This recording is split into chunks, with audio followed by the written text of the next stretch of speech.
আজ ছিল মা বিপত্তারিণী চণ্ডীর ব্রত, মানে বিপত্তারিণী পুজো। তো আমাদের এখানে একটা মন্দির আছে, এটা হচ্ছে আদি মন্দির, অনেক পুরনো মন্দির, বিপত্তারিণী মন্দির। এখানে অনেক সেলিব্রিটিরা আসে মায়ের কাছে, মায়ের দর্শন করে, মায়ের পুজো দেয়।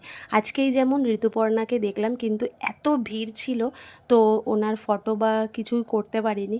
আমরা পুজো দেওয়ার পরে এইসব ভিডিওগুলো আমি করতে পেরেছি। এত ভিড় ছিল, ফোন বের করা তো খুবই মানে সাধ্যের বাইরে ছিল।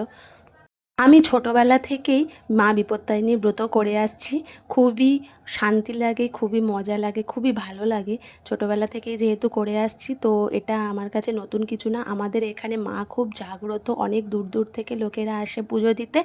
তো আজকে একটু বেলা করেই পুজো দিতে গেছিলাম, ভাবলাম হয়তো সকাল সকাল ভিড় হতে পারে, তো অনেকে মিলেই পুজো দিতে গেছিলাম। আর আমার ছেলে দেখো পুজো দিতে আসবেই না, খুব ভয় পাচ্ছে যে ভিড় হবে, মা আমাকে বাড়িতে রেখে যাও, কিন্তু একা একা বাড়িতে রেখে যাওয়ার সাহস পাইনি।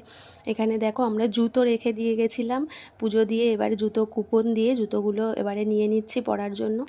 আর সারা রাস্তা জুড়ে যেন মেলা লেগেছে, চারিদিকে দোকানপাট, খেলনার দোকান, ঝুড়ির দোকান, নানা রকম জিনিসের দোকান, পুরো মেলায় যেমন বসে না, ঠিক সেই রকম।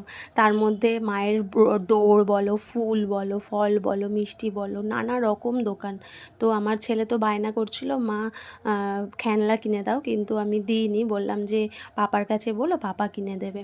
তো পুজো টুজো দিয়ে বাড়ি চলে এসেছিলাম, এসে একটু ছোট্ট ভিডিও করে নিয়েছিলাম। আচ্ছা বলো তো আমাকে কেমন লাগছে এই সাজে। তারপরে আমার ছেলের তো লুচি খুবই পছন্দ, ও লুচি খাবে। লুচি আর ছোলার ডাল করেছিলাম, খাচ্ছিলাম।